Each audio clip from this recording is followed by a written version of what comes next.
1974 সালের 2 ডিসেম্বর মুক্তিপ্রাপ্ত বাংলাদেশ চলচ্চিত্র উন্নয়ন সংস্থায় গৃহীত ও পরিস্ফুটিত শহীদুল আমিনের চিত্রনাট্য ও সংলাপে মমতাজ আলী পরিচালিত সাদা-কালো বাংলা ভাষার চলচ্চিত্র কে আসল কে নকল এটি একটি ব্যবসা সফল চলচ্চিত্র।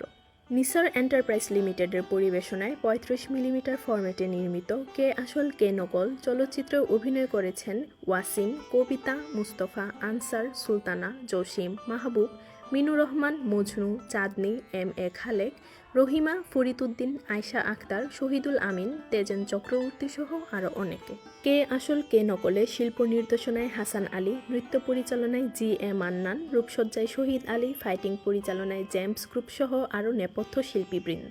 কে আসল কে নকল চলচ্চিত্রে কণ্ঠদানে ছিলেন সাবিনা ইয়াসমিন, নীনা হামিদ, হুসনা নূর ইয়াসমিন, সৈয়দ আব্দুল হাদী, গীত রচনায় মাসুদ করিম, সঙ্গীত পরিচালনায় মনসুর আহমেদ, যন্ত্রসঙ্গীতে ঢাকা অর্কেস্ট্রা। এ চলচ্চিত্রের জনপ্রিয় গানের মধ্যে রয়েছে এ ভরা যৌবনে কেন আছো চাহিয়া, অনামিকা, মধুমিতা, নামটি বলো না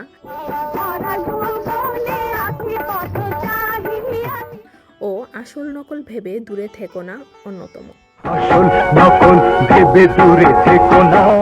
কে আসল কে নকল চলচ্চিত্র থেকে শিক্ষণীয় বিষয় হলো প্রতিপত্তি বা অঢেল সম্পদের কারণে মানুষ যখন উপরে অবস্থান করে তখন তাকে হতে হয় একেবারে মাটির মানুষ। যদি এমনটা না হয় তাহলে সে সাধারণের হয়ে ওঠে না, সাধারণ মানুষের সাথে তার দূরত্ব সৃষ্টি হয়। উপরে অবস্থানের কারণে যদি মানুষের মধ্যে বৈষম্য তৈরি করে তখন তাকে আলাদা হয়ে যেতে হয়। এই আলাদা হয়ে যাওয়ার মধ্যে নতুন জীবন, এই জীবন উপভোগের সম্মান নিয়ে বেঁচে থাকার।